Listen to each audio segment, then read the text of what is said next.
Have you ever been coming home from an amazing day and a train delay just ruins it all? Welcome to the Parable Podcast. I'm your host, Danielle Zapchenk, and joining me today is Executive Pastor of The Bridge, Brian Nelson. He'll discuss how challenging it was to listen and humble himself. And I always told our worship team and even our staff, I'd say, God's the great chess master. So when he moves upon somewhere, he'll just move upon somewhere else. And it's Job. And it's not as intense as Job. It's not fair to compare, but the Lord gives, the Lord takes away. And our job is to say, blessed be the name of the Lord. God, you are to be worshiped. When you take one of my favorite guys. Here's my conversation with Brian Nelson.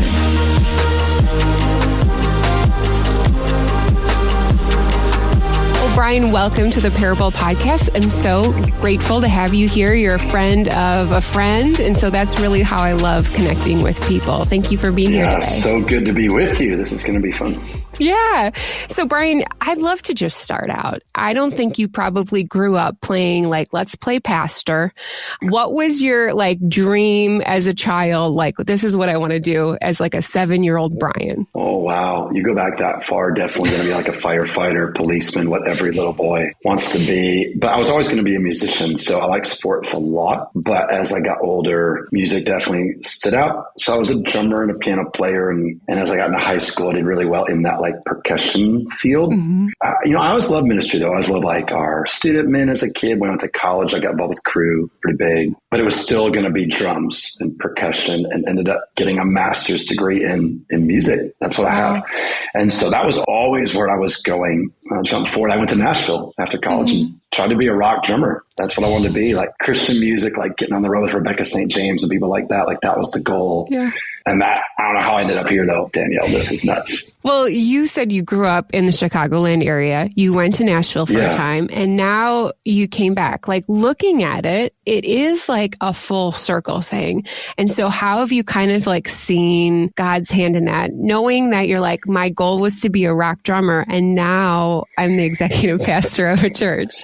Yeah, it's wild. I would say, people tell you when you're a kid and even growing up, and now I say it, he's always working. There's that song, even when you don't see it, he's working, right? Even when you don't feel it, he's working. So he's always building you up for, I think, eventually what you're going to do. Mm-hmm. So when you're a musician, you're learning music and all that, but, I had to be pretty good in school to do what I wanted to do. I wanted to stay involved with the church. And so I did that in college. I never really left that. So when it comes time to I'm 27 years old and I'm going to be a pastor actually in Florida for 3 years before I came home. I remember my folks saying at the time, well, it's about time. And I said, what do you mean it's about time? And they were like, well, we always knew you were going to do this. I was like, why did you tell me? I've been struggling for years trying to figure out what to do. So then to end up back home in the church I grew up in, which is now the Bridge, and to be part of it is wild. But you see all the things that you learned. Kids always think what a waste school is. But it's not. Even if you change and don't do what your degree is, or you change and don't do what you thought, it's all going to be used. God uses all of it. Mm-hmm. To even serving food. When I would work in restaurants, I would be a leader in those restaurants, and that leadership is now used in the church. We just think things are so wasteful, and they're just not. If you keep your eyes open, he'll use all of it. I think that's so true, Brian, because I've done many serving jobs, and there's so many moments that I can point back to of where somebody was so rude, or it was just a really difficult person who's eating transaction. And I think back about those times of things that I learned over the course of the years. And you're right. It is so impactful. It is so worthy. It's kind of all these tools you keep just putting in your belt. And didn't you think you were serving food and you were like, man, what am I doing here? But your people skills go through the roof. Yeah. I think everybody needs to work in some kind of service industry, because it just really humbles you and helps you understand that human connection. Totally. So one thing that I saw in your bio is that, you became a Christian as a young child, 6 years old, I think. Is that right? Mm-hmm. For me, there is the idea of I didn't struggle through addiction or drugs, or I have this crazy testimony. And I'm just well, does that really matter? And so you said the same thing in your bio, and it really connected with me, because I think there's so many of us that think, well, is something coming down the road that I need to prepare for? Or is God going to use me because my story is just kind of mundane? Yeah, I've talked about this over the years a lot with people. I think some of the biggest helps to me was the blessing of when people who have struggled talk to me, they're like, dude, you know how painful it was? to go through the life I just lived. Like, I know I've got this better story in your mind of overcoming addiction. I've got this better story of God rescuing me, but oh my gosh, the pain they went through. So I really jump on and promote like the blessing of having known God since I was a kid. I never really backslid. I don't know why.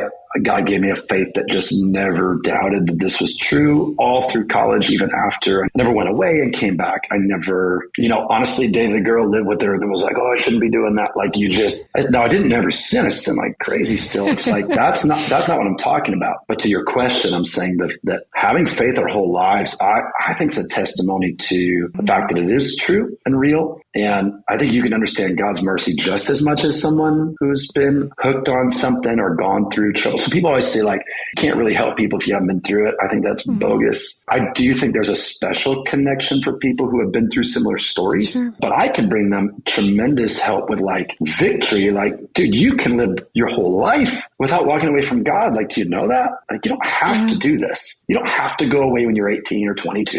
You don't have to go nuts in college. Like, you don't have to do that. You're choosing to do that because you're selfish. You don't have to. I don't know about you. What did you think of as you got older? Danielle? Yeah. After a while, like I was at a conference a while ago and I heard somebody say to another woman, like, just because your story doesn't have all these pieces, like the joy that you give is so comforting. And so even though she said that to somebody else, like I heard it and I was like, oh my gosh, like maybe just the comfort that I bring to another person and the joy that I bring in spaces, that's it. Like that's what God has put me on this earth to do. And so it's a reminder, like obviously, yes, I didn't want to go through traumatic things, but yeah, I still kind of like question, like, is it coming? But we've all experienced something. And I think like that's the beauty of parable stories.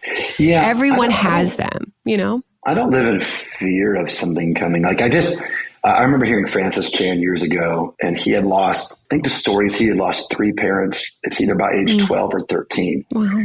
So he loses his mom, and then he loses like his dad and then the stepmom that had come along after, all by like 12 or 13. And I was at this conference and it was with all my students in Florida. And he said, being a part of God's kingdom, death happens. And he said, I never understand why when people die or suffer, why they walk away from God. He goes, don't they read their Bible? And I was like, dude. So my dad passed away a few years ago, 74. I wish I'd had him longer, but I'm not gonna leave. Like, where are you gonna go? People think they can choose whether God exists or not. And I'm always trying to help, like, you can't. Like, he exists, so you can walk away from him, but he's still there. And so I don't worry, I guess, not that you do.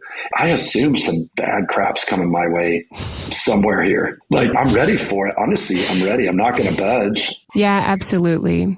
Brian, I'd love to know for you as a pastor, what has been one of the most challenging things and what is one of the most, like, you're just so grateful, like, that you get to be a part of this? So grateful is pretty easy. Well, challenging is easy too. Grateful is the stories, 100%. There is nothing like when we show stories at our church or one of the cool things we do at our church as a staff is every week we sit and I take about 15 minutes and people just tell stories just from the last 7 days. And every week we're in a season, we're fortunate where every week we're hearing people coming to Christ, people's families being saved, people's kids coming every week. And I worked for a church for a while where we barely heard that in a year. Wow. I feel very fortunate. Now the other side, oh man, life in a glass house. Everyone know what you're doing all the time. Everywhere I go, every restaurant I go to in town, everyone knows I'm the pastor. And because I'm very involved with the school, I'm very involved with sports in our area.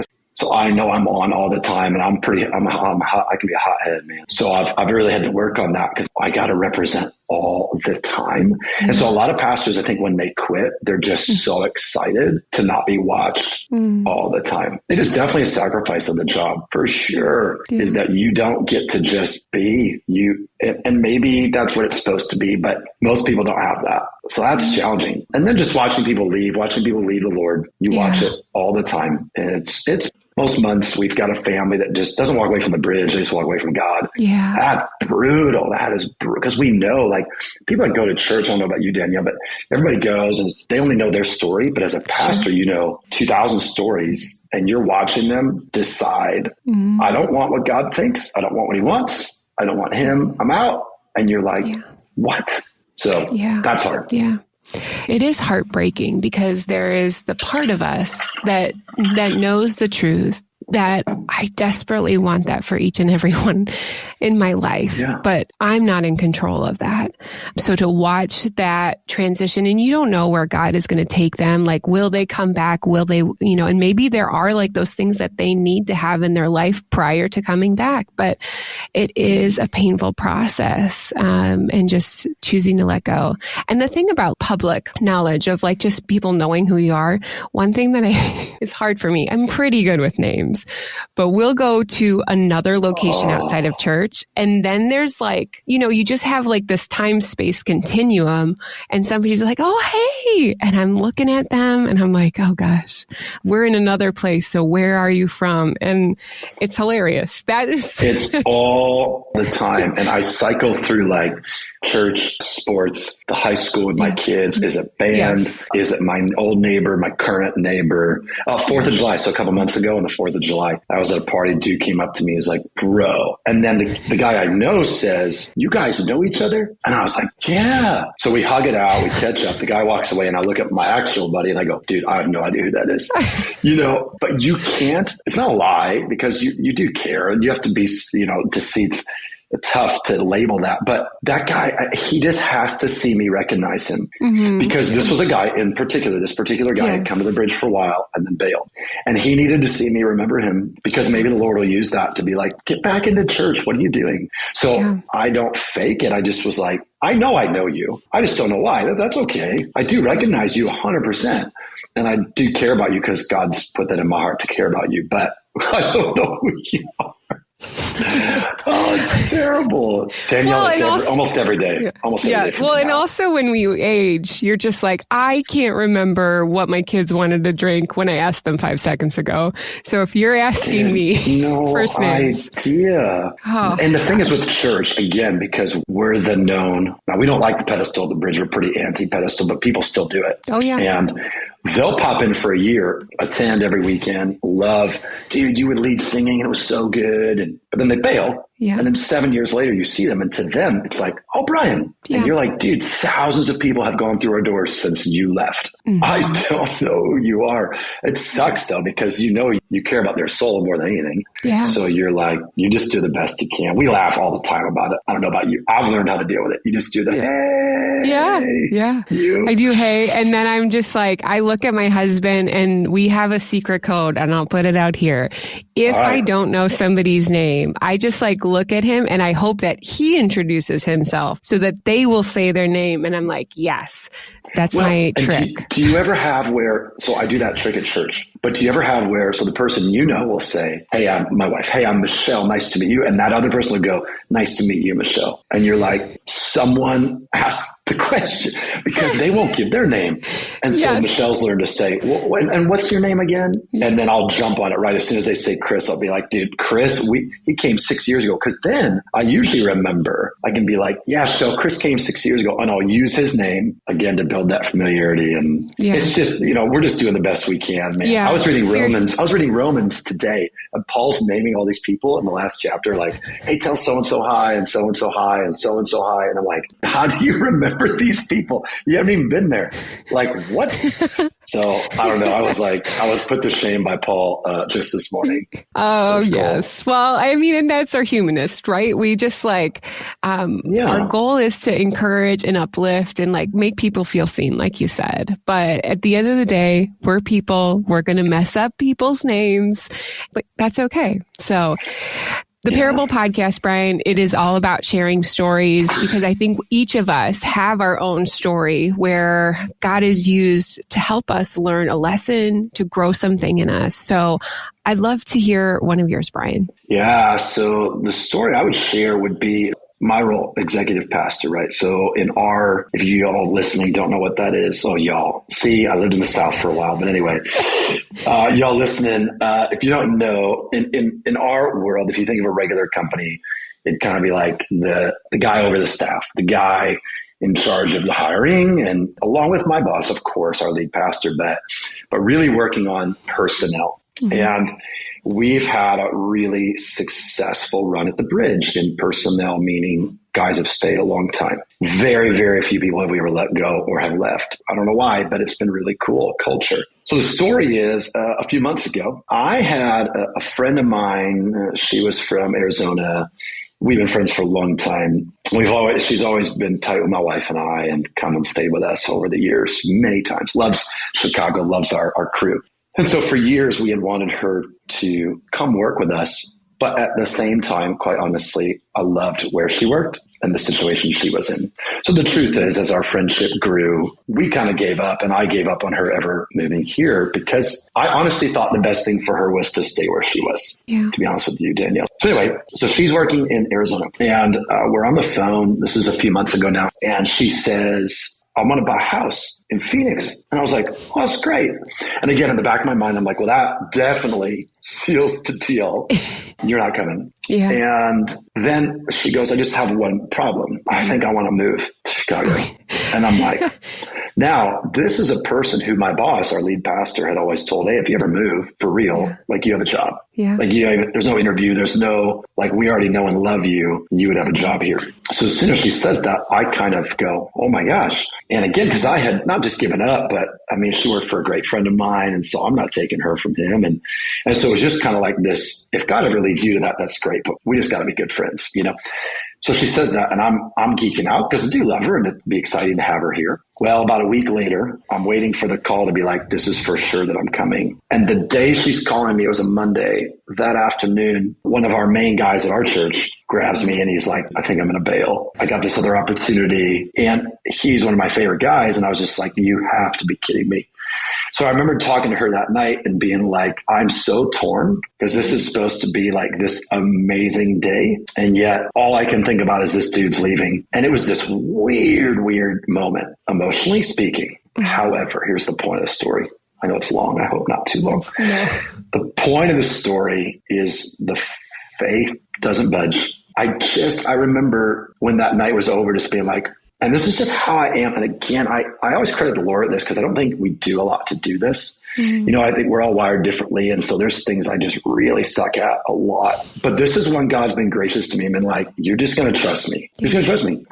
And so at the end of that night, I thought, okay, like this went from being this amazing day I've been looking forward to for years to this sucks. And then we landed somewhere in the middle of, okay. And when you're an XP again, or if any of you listening run a company or you're part of hiring, like you just have to give it up at some point. At some point, you just have to go, Lord, I just trust you with this. And it's funny. I remember talking to the guy who was leaving and I said, you know, when it comes to music, I've been a worship leader for years. I said, every time, especially female vocalists, this is like my little funny, like side plot story. Every time God would take, if you will, a female vocalist from our church, he would give us another one. And I always told our worship team and even our staff, I'd say, God's the great chess master. So when he moves upon somewhere, he'll just move upon somewhere else. And it's Job. And it's not as intense as Job. It's not fair to compare, but the Lord gives, the Lord takes away. And our job is to say, blessed be the name of the Lord. God, you are to be worshiped. When you take one of my favorite guys and you bring me one of my favorite girls, I can't whine. I can't celebrate her coming and then whine about him leaving. I have to celebrate both. I guess I haven't said that out loud. I guess I have to at least not just be okay, because a lot of people in Christianity will be okay, but they just whine still. I got to like be okay, Danielle. So that's my story, is just the continued trust he's building in me that he's got it. The bridge isn't Brian's. It's not Scott's. It's not Junior's. It's his. And I cannot control people. I just can't. As much as I want to be honest with you. I'd love to do that. I just can't do that, Danielle. So that's my story. I think that is helpful because we've all been in a position where there's something that we're hoping for, that we're desiring. Maybe we've been praying for years. And then that finally happens. But then there's like this bittersweet moment of something is being taken away. And I think that goes back to our conversation in the beginning of this episode, is that God is going to use so many things to shape us and mold us into who we are and to help us learn, because who knows what is coming up ahead. And and preparing our hearts. And for you as a pastor, I mean, and for you as I'm sure as a dad as well, like how are all of these like pieces molding us together? So my question for you is, how do we not have that spirit of whining? Like we just like, that's just an easy access of just like, oh, why God? And I think it's okay, but like, how do we know to like, we can have our moment, but how do we move forward in honoring what is happening in our life? Yeah, wow. There's a couple things there. Because I think if my wife were to come into this room right now, she'd say I whine. So I don't want to come off like I don't. You know what's funny? I complain about little things, not big things. So I complain about like, dang it, like I wanted to go outside today and it's raining and this is stupid because I was supposed to go outside and do this thing. But then like one of my best buds decides to leave the church and I'm like, it's okay. It's just this weird. And here's what I think it is. So a couple things. To the first thing, when little things happen, at least in my life. Now, I would say for a lot of my friends, it is the big rocks that bring them to complain. Like when a curveball gets thrown, there's two things. One, the Bible says, Paul says to not complain. I use that a lot on myself. Yeah. Like a lot. I think we Christians don't use it enough. End of the day, it's wrong. Yeah. So think of the sins you hate. Think of the things that you tell people all the time. You shouldn't be doing that. You shouldn't be living together. You shouldn't be having sex. Okay. Well, don't complain either. It says that that's bad too. So that's really helpful to me. One. Two, my life verse has always been, do not be anxious about anything, but in everything by prayer and petition with thanksgiving, present your requests to God, right? So that Philippians 4, 6, and 7. And then it says, I remember teaching on this. I loved this. It says, and the peace of God will guard your hearts and your minds. And which surpasses all understanding. And I taught at our church once, I'm like, it's like building a fortress. So over my life, because Paul is saying like, listen, I know you get anxious. I remember in Philippians, he talks about joy so much. So he's trying to move them. So he's saying like, I know you get anxious. And later he says, I've learned to be content. So he's admitting like, I was not content. I was anxious. Yeah. And here's how I learned not to be. Every time I was anxious, every time, even if it's for my wife, it's all the time. For me, it's more rare. But every time I'm supposed to bring it to God. And here's what I taught. I was like, every time you go to God and you trust him with something like that, like this guy leaving, I feel like I get another brick in my wall. Yeah. And so as the wall gets higher, as I get older and wiser and the arrows are coming, the wall takes care of so many of them. So when it says the peace of God will guard your heart and mind, I'm a believer that the longer you're alive as a believer in Christ, the anxiety should go down. I do believe that. And I know it's more complicated than that, but I do think there's something to this that Paul is trying to tell us. If you keep doing this, even if you're a person who's prone to anxiety, if you every time give it up to him, you will build a wall. And over the years, the stuff coming at you, the arrows, they don't get to you as much. So when this guy quits, for Brian, not because I'm better. Again, what I'm learning is like, I'm letting these little stupid arrows through. I'm whining and complaining about those. Where when I need to take this faith that I say I have in the bigger blocks and apply it to the little ones. Yeah. Yeah. So I freak out at little things. I don't freak out at big things. And I am no better than people who freak out at big things. And maybe the little things are nothing, but my sister died when I was 2. She was 7. I'm sorry. But that was a big part of this story, right? Because I watched my parents. Well, I don't remember any of that, but once I was of age, like their faith was strong. They helped others who went through similar stories. So my whole life, I'm just seeing like big blocks shouldn't shake your faith.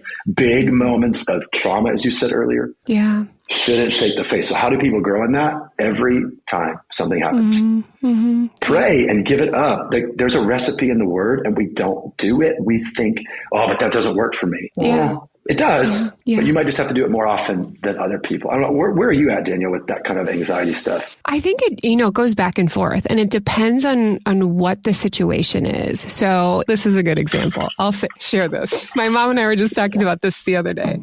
So when our kids were younger, we went to Disney World. We're going to Disney World. And do you remember that huge like snowstorm? It was like negative like 500 in Chicago. It was crazy. Like snow was coming into the house through people's electrical outlets. It was crazy. You missed that? How old were we then? You know what? You're just so used to like the Chicago winters. You're like, this is nothing. I remember 2011 when we had the 22 inches or whatever. That's the one. I had just moved to Florida. That was terrible. But go on with this. This is good. No. So this is good. Listen up, folks. Listen up. Yes. This is crazy. So my parents and my husband's parents were taking our kids the first time to Disney. I overdid it, as I do a lot. I overscheduled everything. So that day, our plane was delayed and it just kept getting pushed back. And this is like the day before this winter storm is coming. So it's increasingly getting so cold. And so we were supposed to be leaving that morning. We did not even get on the plane until like 6, 7 that night. And we're waiting and we're waiting and we're waiting. And it's because the like tube that has to take all of the porta potty stuff out of the airplane is now frozen. And so there is a man like trying to like pick it out. It's so God gross. Bless that man. So I know. And so we couldn't leave because they needed to remove it and it's like frozen. So yeah, I just remember my mom walking towards me and she just puts her hand on my shoulder and I'm just like, we're never leaving. And I'm like, this is ruined. But that is our life, is that we try so desperately to control everything. And we have some control, but the reality is, like everything's not going to go our way. And it's hard for me to just release that. And I wouldn't say like after that moment, I figured it out, because it just happens time and time again. But I think it's that continual release of that control every day. Somebody said in one of the previous podcasts is just like, when did you become a Christian? Like, well, it's today, because I'm just constantly learning over and over every single day. Even to your question earlier, when you're 6 years old, like I was, and you follow Christ, you don't really know life without him. Yeah. And so I've always had him, always been with me as far as I remember. And I remember accepting Christ in my backyard, meaning like really believing that Jesus was going to be my Lord. And I've never changed on that. But you're right. The Disney one, that's tough, by the way. I mean, when you have it all planned, but it's so silly. I left a concert the other night. It was a great concert with my wife and our friends, and we had so much fun. And we're going to leave the parking lot, and there's a train. And because of that train, you got to go the other way. Well, you can't go the other way because now they're stopping traffic the other way because of the train. And so I finally get free, and I'm like, and I literally said, this train has messed us up so much. And she goes, yeah, I can't believe we're going to get home 2 minutes later. This is terrible. It's like so totally called me on it. Like, you've had this amazing night with me. We had a blast. I mean, really, our kids were gone that week. They were out of town. And the funny thing is, I really wasn't that pissed, but I still said it. Yeah. And she was like, who cares? And yet she said a lot. I don't know about your husband, but she said that a lot more to me in the last few years. It's really been helping me a lot. Because it's easy as a believer to focus on the things we're good at. Yeah. As silly as that sounds, it's like, yeah, that guy left and I was over it in a day. Like, I'm such a great Christian. Yeah, but also but then your spouse sees you have a great night and then complain on the way home because you had to turn left. And you're going to Disney to have a great time and you're in the airport. It's first world problems. Like, what are we doing? Yes. And absolutely. But if no one calls us on it, comfort. I like how your mom did it. Comfort, but also like, hey, babe, we got to move on too. Right? Like, your kids want to have a good flight too. They don't want to just have fun at Disney. They want to have fun. They want to have fun right now. Did you ever watch Friends growing up? Oh yeah. Yeah. So Monica says, we're supposed to be having fun in 15 minutes. And I think it's Rachel that says, and not a second sooner. But like, Monica would always plan her fun, but that's very Christian-like we have God with us. And so we have more control than anybody else. And we just don't. We just don't. And that's the parable. Is any parable that's about control for me is good. Fairness, the talents where or the one where they start at different times a day, but still get paid the same. Yes. That is so good for control freaks. Like, you have no control over what you get paid. Like, it's up to the guy with the money. It's up to the guy, to God. And stuff like that helps me a lot, Danielle. Yeah. A lot. Yeah. I feel like a lot of those things, actually, they teach me that because I'm the one be like, don't worry about it. Like, it's going to be okay. Like, God's got it. And the reality is, every time I share that with them, God is like, yeah, and you need to hear that too. So I think you have 2 boys. Is that right? Yeah. So so I've got 14 and just turned 16. Okay. Driving crazy, but amazing because he can drive his brother everywhere. But I often try to control him more and the older one, and he'll be like, just stop. And he's old enough now that he can tell me that. And I'll be like, sorry. So it's that And again, your control as a parent comes out often on your kids. So I can't control my own life, but I can control you. And it's so comical. It's amazing though. But how old are your kids, Danielle? I don't know if I remember. Yeah. So we have a 10 and a 13-year-old. And so I just feel like the greatest gift as a parent is really how God uses them to teach me things that I've already known. But again, it's just those constant reminders. And so I'm grateful for that. And like you said with your wife, like I think that's why God brings community into our life, whether that is our family or friends, just because we need that. Like that's why the church is important, because we need these people in our life that are challenging us, championing us, and empowering us to draw closer to Jesus. So yeah, because we have so many blind spots. We have so many more than we think. I think that's what I've learned. My wife and I, it was about 5 years ago now, we really changed, I would say. And she really came after me on stuff that she'd been holding in our whole marriage. And I needed it, and I've had counselor, pastors, friends be like, dude, you needed her to step it up and be like, stop. Yeah. And I've learned the blind spots I carried are huge. And it took, now you don't have to be married, but I tell you what, if you're listening to this and you're single, you better have a close friend. And if you don't have a close friend who can call you out, again, you don't go looking for friends, you go looking to love others. So go look to love others. Because one of the things with our single friends, I see that because they don't have a spouse, they oftentimes don't have someone calling them out on their blind spots. And a lot of us who are married, though, we have the situation Michele and I had, which was, she wasn't calling me out on my blind spots. And so even if you're listening and you're married, start doing that. It's worth it. I tell you, it's brutal at first. It sucks, but it is so worth it. I've changed so much the last 5 years and thank God for that. And it's all because of my wife, as much as I don't like it. Yeah. We need it. So anyway. Brian, since somebody has pointed out those blind spots, how do you then internally kind of learn about that, figure that out for yourself, take some time between you and God, reflect it? Like, because if somebody told me like, Danielle, you're being a little controlling, first I take offense. Okay. That's right. I know it's true, but how do you then internalize that and really like work through all of those emotions to make an effective change in your life? And it stinks because it's, 5 years later now, and I feel like I'm still doing it. So you kind of can feel like a failure. You have to be really careful as a believer to know that you're not, that it's a work in progress. It takes a long time. I'm actually going to pull that. It was literally this morning I was reading a psalm, and David says, this is 40:12. He said, for troubles surround me, too many to count. And then I'd never noticed this. He says, now this is NLT. So it's a little more smooth translation. My sins pile up so high, I can't see my way out. Wow. They outnumber the hairs on my head. I have lost all courage.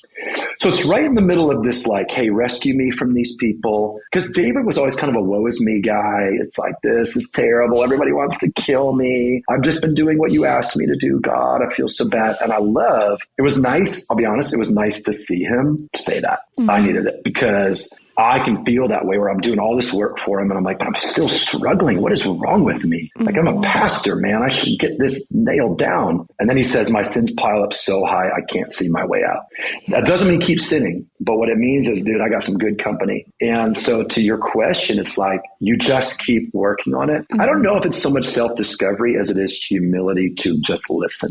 I had a counselor say to me, the greatest day in a husband's life is when he listens to his wife for the first time, like really listens. And it took, I feel like I always listened to my wife, but then I'm like, no, probably for about 15 years I didn't.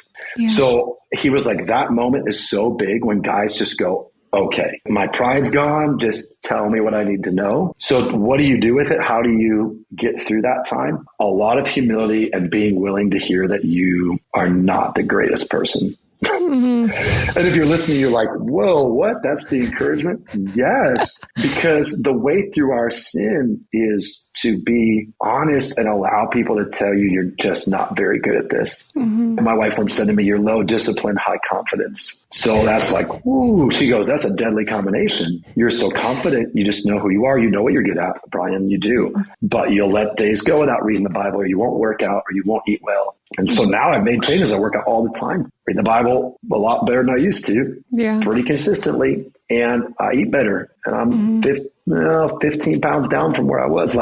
And now she has more confidence in her husband because, now you've got some discipline with your high confidence, right? Yeah. Now, a lot of my confidence comes from the Lord. I don't know about you. You sound like more of a controlling person like me. The truth is, I want to hear what you think for real. The truth is my confidence does come from him, but sin twists it. Yeah. Do you ever think about that in your life? Yeah. Well, I think, words of affirmation are huge for me. So if I can get encouragement from somebody else outside of God, it's almost like that becomes something that like I need. And I'm not taking my time with him and finding that confidence there, because I do feel confident in Christ. But when somebody's like, oh, you did a great job, Danielle, or let me tell you about this, it's easy to get swayed in that area. And so I think that then that becomes almost godlike to me. Of like, okay, how can I be seeking this affirmation? And that is a dangerous road that you can go down. So yeah, it's having that constant shift in mindset of having our confidence in Christ, appreciating other people's the encouragement, but drawing it back to him of knowing like, you are only giving me this because of you. So yeah, it's a constant, like a weaving, like, and mentality of just understanding that again and releasing that over and over. Over and over. Because it's easy when we're sitting here doing a podcast to think about how we're supposed to be, right? But it's going to be hard when we hang up and like life goes crazy. But I really do. I was telling my wife the other day, like, I really do want to get better every year. I was talking about my grandma. My grandma died at 97. And I always say, I feel like she rarely sinned by the end of her life. And I was like, that's like a numerical goal that I want, literally to sin less. To literally sin less every year. Like, why? I think too often we'll ride the we're not going to be perfect train a little too far. And so the David verse is encouraging because there's a fellow brother who struggled, but it shouldn't be like, oh, good. So when I screw up today, at least David did too. That's the fallacy. That's the error. And okay, I can still be a control freak with my son because David sinned too. No, like I've grown a ton with my oldest boy. We are way better now than we were a couple years ago because of my wife and him. I've allowed him to speak into my life and tell me that I'm screwing up. And we're way better now. Literally, I can count it. And that's one of those things for me that I'm really going after for the next, hopefully 40 plus years is like better each year, closer each year, more disciplined. But it's tough, girl. I don't know. It is. Well, it's tough, and I think it goes back to what we were talking about in the beginning of like all those odd jobs that we did as kids and teenage years and where we are now. Like we are utilizing every little piece and every tool so that he can mold us and refine us into what he knows that we're going to be. And it is a process every single day. Brian, I appreciate this time with you today. Thank you for just being honest about sin and control and what it looks like when things don't go our way in our life. Because the reality is Jesus never said this is going to be like full of sunshine all the time. So thank you. If people wanted to if people wanted to get connected to you, how can they do that? Yeah. So Instagram, the Brian Nelson. So TheBriannelson. I had the reel for a minute, Danielle, and literally I got made fun of so much within 24 hours because they were like, well, you're not famous. So why do you think there's imposters? And I was like, it's not because of that. It's because I used to be Brian Nelson 300. Yeah. And I was like, what does that mean? Is that like the movie? And so you're just like, just leave me alone. So I'm the Brian Nelson, I think on Facebook as well, but they're the same. I post the same stuff and you can find me there or at the Bridge. Yeah. The Bridge.church. Our church is a blast, everyone. If you're in Chicago, what a cool place to come check out. We've got Bridge Music as well. We are bridgemusic.com and we're putting out a bunch of tunes for hopefully the churches to sing. So we're having a good time. Great people. I'm so blessed, Danielle. And you were a blast, girl. You're a lot of fun. And thank you. You asked great questions and I appreciate you a lot. Oh, thank you. Well, we'll put all of Brian's links down in the show notes. Thank you so much for your time today, Brian. And I hope you have a great day. Yeah, you too. Thanks, Danielle. Thank you so much to Brian for sharing his heart today. To connect with him, simply visit daniellezapchenk.com for details. And here are 2 reflection questions from our time with Brian. Number 1, maybe we need to remove the wine. How can you bless God this week, even though you may be in a season of unrest? It just feels like you want a wine. Encourage yourself and think about how can you honor God instead of whining. Number 2, who is a person that God is asking you to truly listen to today? Maybe that is a friend or a loved one, but maybe we just need to turn those ears on and really be able to hear what they need, what God wants us to hear out of this moment. One easy way you can support the Parable Podcast is simply by sharing it with a friend. If you could pass this episode along, that really helps people find out about these amazing parable stories. And thank you to my technical producer of a husband, Eric, for making us sound so fantastic. That is going to do it for today. I'm grateful that you took the time to spend it with me. Remember, your parable showcases how you can be humble within Him. We'll see you back again next week on the Parable Podcast.